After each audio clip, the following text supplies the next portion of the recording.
Selamat siang atau sore untuk rekan-rekan sekalian, baik di Singapura, di Indonesia, maupun dimanapun Anda berada.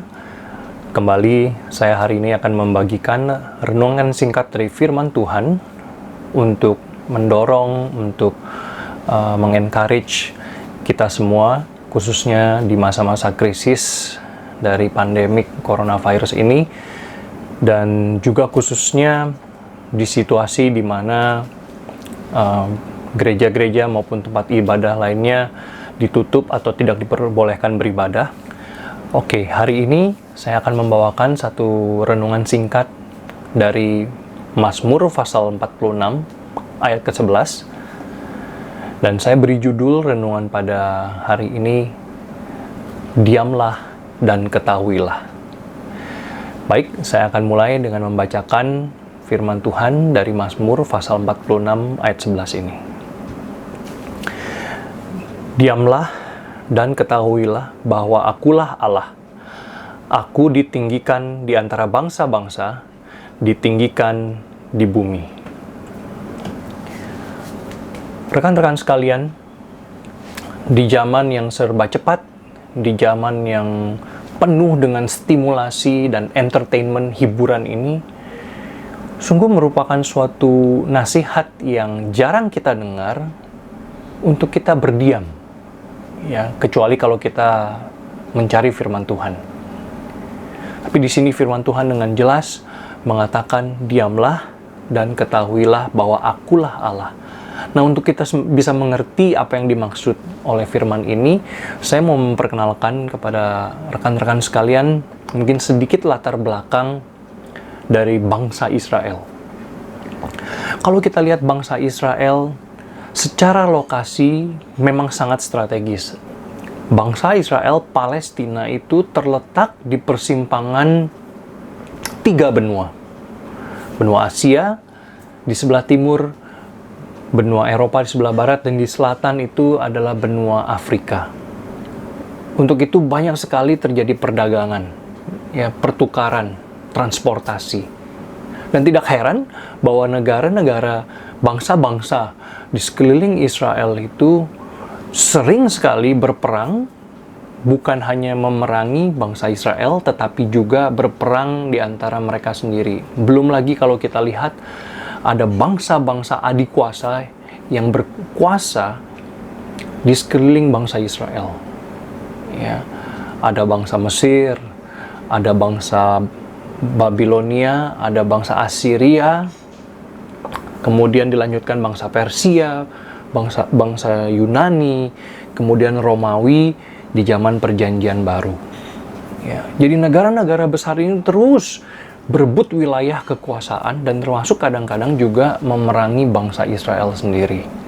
Ya, kalau kita lihat di sejarah bangsa Israel, misalnya di Perjanjian Lama, bangsa Israel ketika keluar dari Mesir itu mereka tidak langsung otomatis keluar, ya, tetapi masih dikejar-kejar oleh Firaun dan serdadu-serdadu Mesir. Kemudian di tengah-tengah padang gurun, ketika mereka berputar-putar selama 40 tahun di padang gurun, mereka juga harus berperang. Ya, berperang melawan bangsa Amalek. Kemudian sebelum masuk ke tanah perjanjian, mereka memerangi bangsa Kanaan. Kemudian setelah mereka masuk ke dalam tanah perjanjian, mereka juga kemudian harus berperang melawan bangsa Filistin. Ya. Dan setelah itu mereka juga masih berperang sampai akhirnya mereka berperang melawan bangsa Asyur, kemudian kerajaan utara diambil dan dibuang oleh bangsa Asyur, kemudian kerajaan selatan akhirnya tunduk kepada kerajaan Babel. Jadi bangsa Israel ini adalah bangsa yang terus-menerus mengalami konflik. Ini adalah suatu bangsa di tengah konflik. Bangsa yang sudah biasa menghadapi konflik atau perang di setiap zaman. Nah, itu sebabnya di Mazmur 46 ayat ke-7, firman Tuhan berkata, bangsa-bangsa ribut, kerajaan-kerajaan goncang. Ya, ini adalah bangsa yang biasa sekali menghadapi konflik di sana sini, kiri kanan, atas bawah, depan belakang. Dan apa yang menjadi nasihat atau perintah Allah bagi bangsa Israel yang terus-menerus mengalami konflik dan peperangan ini? Perintah Allah untuk bangsa Israel adalah berdiam diri. Diamlah dan ketahuilah akulah Allah.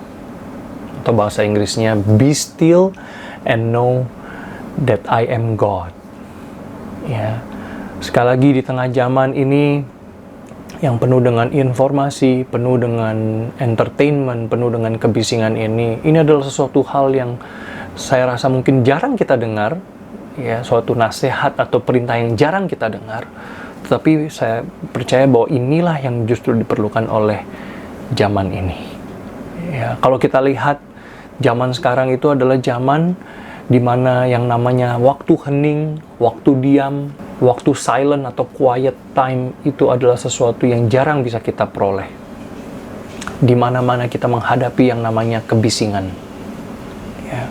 Jadi solusi dari Tuhan adalah untuk mencari keheningan, mencari waktu tenang di hadapan Tuhan di tengah-tengah kebisingan ini. Di tengah-tengah konflik, di tengah-tengah kerusuhan, keributan di sekeliling kita. Nah, rekan-rekan sekalian, saya mau melihat sedikit tentang yang namanya bahaya kebisingan atau noise di zaman kita sekarang ini. Kalau kita bandingkan, misalnya ada suatu peta, memang ini peta Amerika, tapi menurut saya ini bisa menggambarkan keadaan dunia kita sekarang juga. Peta yang pertama ini menunjukkan level kebisingan itu direpresentasikan dengan warna kuning, ya, sedangkan warna biru itu adalah area di mana masih ada keheningan secara natural. Kenapa? Dihitung dari jarak ke jalan raya, ya, itu tahun 1900. Jadi kalau kita lihat tahun 1900 itu daerah yang biru yang mengalami keheningan secara natural karena jaraknya lebih jauh daripada jalan raya itu masih banyak. Ya, daerah yang birunya masih banyak.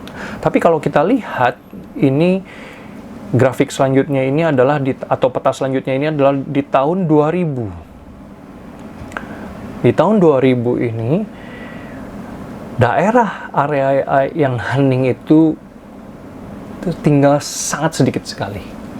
Ya, kenapa? Dikarenakan transportasi sudah begitu maju pesat, jalan dibangun, dan akhirnya daerah-daerah yang benar-benar mengalami keheningan secara natural karena jaraknya dari jalan-jalan itu semakin sedikit. Ya, jalan-jalan semakin banyak. Ya, kita tahu sendiri lalu lintas di kota-kota besar itu bisa sangat-sangat padat, ya, dan menyebabkan polusi, baik polusi udara maupun juga polusi panas dan juga polusi suara atau kebisingan. Jadi bagaimana kita bisa menikmati keheningan ini baru kita memperhitungkan transportasi saja. Ya, satu aspek yang menyebabkan kebisingan yaitu baru transportasi saja. Apalagi di zaman era informasi ini, kebisingan itu bukan hanya yang bersifat fisik, ya, seperti jalan-jalan raya, mobil-mobil, truk-truk yang lewat. Kita sering sekali pakai gadget, pakai smartphone, kita mendengarkan musik, ya, kita pakai headphone atau earphone, kita nyalakan volumenya kencang-kencang. Kenapa? Karena kita merasa yang di luar itu begitu berisik, begitu bising, maka kita berusaha menutupinya dengan kebisingan yang lain. Ya. Jadi solusinya adalah menutupi kebisingan yang satu dengan kebisingan yang lainnya. Apakah ini solusi yang baik? Saya rasa tidak. Ya, ini ada suatu penelitian yang dilakukan oleh Departemen Environment di Uni Eropa yang menunjukkan bahwa yang namanya kebisingan atau noise itu memiliki dampak buruk untuk tubuh kita. Ya, video ini singkat, hanya 1 menit. Silakan kita tonton bersama-sama. You have an invisible enemy. You can't see it, but it's all around you, slowly but surely damaging your health. Day after day, making no distinction whether you're old or young, female or male. This enemy is environmental noise pollution, the second biggest environmental health threat in Europe after bad air quality. 1 in 4 EU citizens is exposed to noise levels dangerous for their health in their homes, schools, and workplaces. Caused by road, rail, and air traffic, noise pollution provokes stress and tiredness. It affects your learning and memory capacity. It disrupts your sleep. And it also leads to health issues such as stroke and heart disease. Kita lihat bahwa yang namanya kebisingan itu berbahaya sekali bagi tubuh kita. Ya, mungkin dampaknya nggak kerasa sekarang, tapi kita akan merasakan nantinya terakumulasi bertumpuk-tumpuk, sehingga kemudian nggak heran manusia mengalami begitu banyak masalah kesehatan di zaman sekarang gitu ya, khususnya masalah jantung, masalah saraf, otak, dan lain sebagainya. Nah, tadi saya sudah menyinggung sedikit yang mengenai kebisingan di era informasi ini, ya, di mana orang-orang menutup satu kebisingan dengan kebisingan yang lain. Tetapi yang namanya era informasi ini, kebisingan itu bukan hanya terjadi ketika kita menutup telinga kita dengan earphone atau headphone, tetapi juga ketika kita membaca, ya, membaca di media massa, sosial media, di televisi juga, kita mengalami kebisingan secara informasi. Kebisingan itu tidak terlihat atau tidak terasa di luar, tetapi kita merasakannya di dalam diri kita, di dalam pikiran kita, di dalam mental kita. Berbagai bentuk kebisingan ini bukan hanya berbahaya bagi tubuh kita, tetapi juga berbahaya untuk iman kerohanian kita. Ya.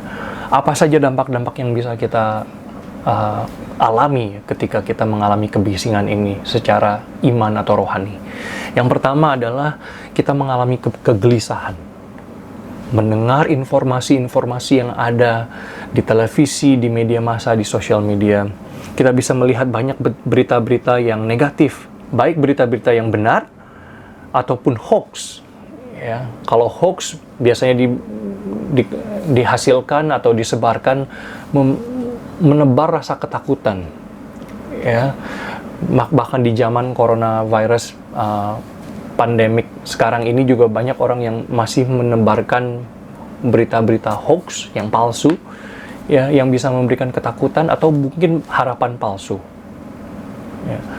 Tapi mungkin juga ada berita-berita yang benar, bukan false, ya, bukan hoax, tapi berita-berita itu disajikan sedemikian rupa sehingga masyarakat menjadi takut. Masyarakat menjadi tidak percaya kepada pemerintah. Masyarakat menjadi tidak percaya kepada instalasi-instalasi kesehatan atau medis. Ya. Ini adalah kegelisahan-kegelisahan yang disebabkan di tengah era informasi ini, dan ini menjadi suatu beban untuk iman, mental, pikiran kita yang harus kita hadapi secara iman juga. Yang kedua, bahaya atau beban lainnya itu adalah bahaya ketidakpuasan. Ya, kita melihat sosial media, Instagram, Facebook, aduh, teman saya pergi ke Eropa, aduh, teman saya pergi jalan-jalan di Amerika, ke Jepang, makan makanan enak. Ya. Kita jadi membanding-bandingkan hidup kita dengan orang lain, membandingkan orang yang satu dengan orang yang lainnya. Ya, akhirnya kita mengalami ketidakpuasan di dalam hidup kita. Ya, padahal mungkin tidak ada yang salah dengan hidup kita, tetapi karena kita melihat orang lain yang mungkin kelihatannya lebih enak, lebih nyaman, maka kita menjadi nggak puas. Nggak puas terhadap pekerjaan kita, nggak puas terhadap keluarga kita, nggak puas terhadap relasi kita. Ya, suami istri, orang tua dengan anak, tetangga, pertemanan. Ya. Kita jadi tidak puas karena membanding-bandingkan. Dan kemudian bahaya yang ketiga adalah kita jadi tidak belajar. Ya.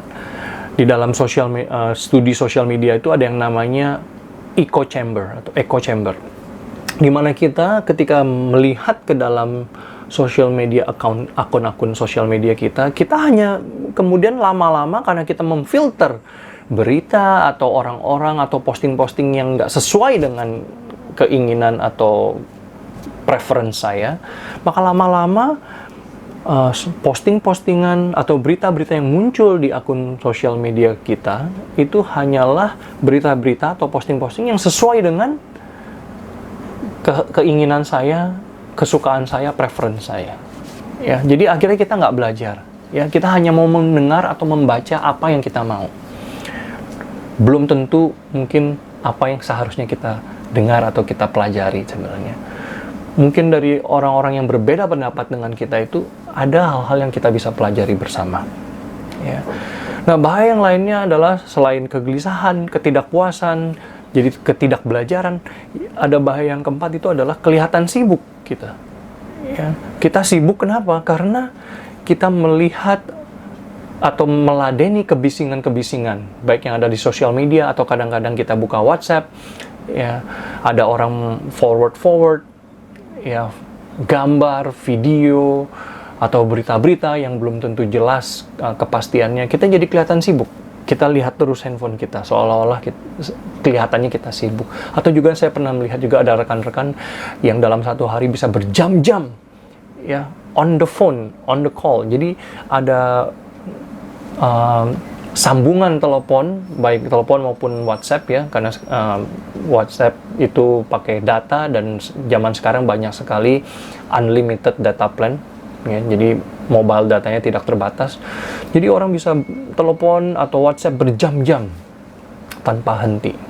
Ya, saya nggak menyalahkan kalau misalnya memang ada keperluan atau kepentingan, ya, ada sesuatu yang urgent dengan keluarga kita. Mungkin memang harus melakukan itu. Tapi kalau setiap hari kita berjam-jam menelepon dengan WhatsApp ataupun yang lainnya, apakah benar itu sesuatu yang penting yang harus kita lakukan? Ya, jadi kita kehilangan kelihatan sibuk, dan yang bahaya yang selanjutnya adalah kita menjadi kehilangan fokus dan kehilangan arah hidup. Ya, karena kita terus diberondong, dibanjiri informasi-informasi, ya, yang belum tentu benar, yang memberikan kita kegelisahan, yang memberikan kita ketidakpuasan karena kita membanding-bandingkan, yang membuat kita nggak belajar karena kita melihat, membaca berita posting yang itu-itu lagi, akhirnya kita kehilangan fokus. Apa yang menjadi fokus dan arah hidup kita? Ya, itulah sebabnya teman-teman, di tengah-tengah segala bahaya ini, firman Tuhan di Mazmur pasal 46 ayat 11 ini sangat-sangat relevan dan sangat-sangat jitu untuk menolong kita, memberikan kita jalan keluar di tengah-tengah bahaya kebisingan ini, yaitu kita harus berdiam diri di hadapan Allah. Diamlah dan ketahuilah bahwa akulah Allah. Di video sebelumnya saya sudah menyinggung sedikit bagaimana kalau kita mau mengenal Allah itu nggak mungkin kita dengan bersibuk-sibuk, berlari-lari mencari prestasi, berlari-lari mencari kekayaan. Bisakah kita mengenal Allah? Bisakah kita mendengarkan suara Allah? Nah, itu sebabnya hari ini saya membagikan 3 hal yang bisa kita lakukan untuk kita bisa menghadapi bahaya kebisingan ini. Dan semoga kita bisa benar-benar mengenal Allah, mengenal bahwa Dia adalah Allah yang berkuasa, yang bertahta, yang memiliki kontrol penuh atas hidupku dan keseluruhan dunia ini. Diamlah dan ketahuilah bahwa akulah Allah. Hal yang pertama kita bisa lakukan adalah kita harus dengan sengaja mengambil waktu berdiam diri setiap hari secara reguler dengan berdoa dan membaca merenungkan firman Tuhan. Kenapa saya harus menekankan sengaja atau intentional? Karena secara natural kita nggak akan melakukannya dengan baik atau dengan konsisten. Secara natural mungkin, oh ya nanti kalau saya sempat, oh ya nanti kalau saya lagi mood, oh ya nanti kalau saya sudah baikan, saya nggak sedih lagi, atau saya nggak lagi ribut sama teman-teman atau keluarga saya, oh nanti kalau saya nggak sibuk. Faktanya adalah sampai kapanpun kita akan selalu ada kesibukan. Itulah sebabnya jalan keluarnya adalah kita harus mencari waktu dengan sengaja, menyediakan waktu dengan sengaja, dengan intentional untuk mendengarkan suara Tuhan, berdiam diri dan mendengarkan firman Tuhan. Yang kedua yang kita bisa lakukan adalah kita harus bisa mengurangi atau mengontrol waktu penggunaan gadget kita, penggunaan handphone kita. Dengan adanya handphone itu baik ya, kita bisa membawa orang-orang yang jauh secara geografis menjadi dekat dengan kita. Kita bisa telepon-teleponan, lebih gampang, kita bisa melihat gimana kabar mereka melalui status mereka di Facebook atau di Instagram. Tapi jangan-jangan apakah kita justru dengan terus-menerus mencari sambungan yang jauh, apakah kita jangan-jangan menelantarkan apa yang terjadi di sekeliling kita, orang-orang yang ada di sekeliling kita. Ya. Jadi jangan sampai ketika kita menggunakan gadget smartphone itu, kita justru memblok orang-orang di sekeliling kita. Ya. Dan kalau kita mau benar-benar baca berita, cari berita di koran-koran atau channel-channel yang terpercaya. Ya.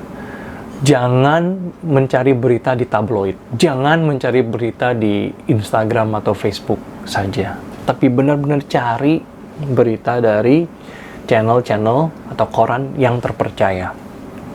Ya.